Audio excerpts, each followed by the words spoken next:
Sometimes you're in a situation where you have the option of bringing a non-payment or a holdover. Which should you bring? Now, okay, example.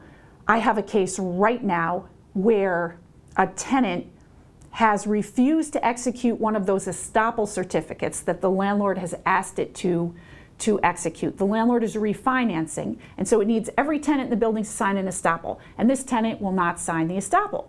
And the tenant says, well, I'll sign the estoppel, but I want you to give me a $50,000 rent credit.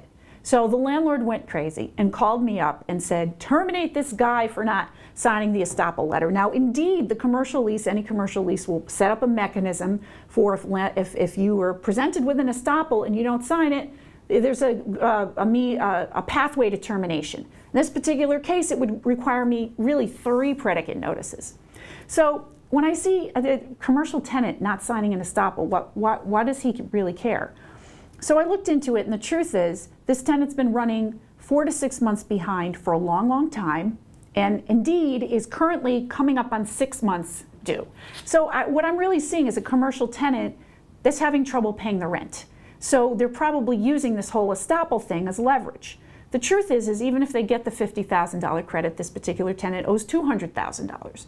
So I said to the client, I said, let's not go crazy with all this estoppel stuff and a 10-day demand and then a notice to cure and a notice to terminate. Let me just sue them for the rent. That makes a lot more sense. I mean, even if they got this credit that they say that they're entitled to, and I don't think they're entitled to it, but even if they did, they still owe $150,000.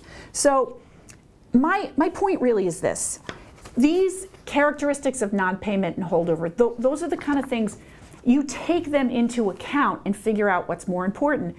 The way I analyze that, it could come out differently, because let's say the tenant only owed a little bit of rent, and let's say the landlord's real goal was to be done fighting with this tenant and they wanted the space back. They had different plans for the space. Then maybe non-payment isn't the smart way to go, because the tenant could just pay the rent and the case could be over. In this case, he could just sign the estoppel, the case would be over too, but that's the point. By thinking about these things in the beginning, you put yourself in a much better position. That's why we have all of this session 1 on vital preliminary considerations and getting a case started. Frankly, this is the desert island show, people. If you're only going to take one of my shows to a desert island with you, this is the show to take, because landlord and tenant cases are won or lost in this whole planning and predicate notice stage.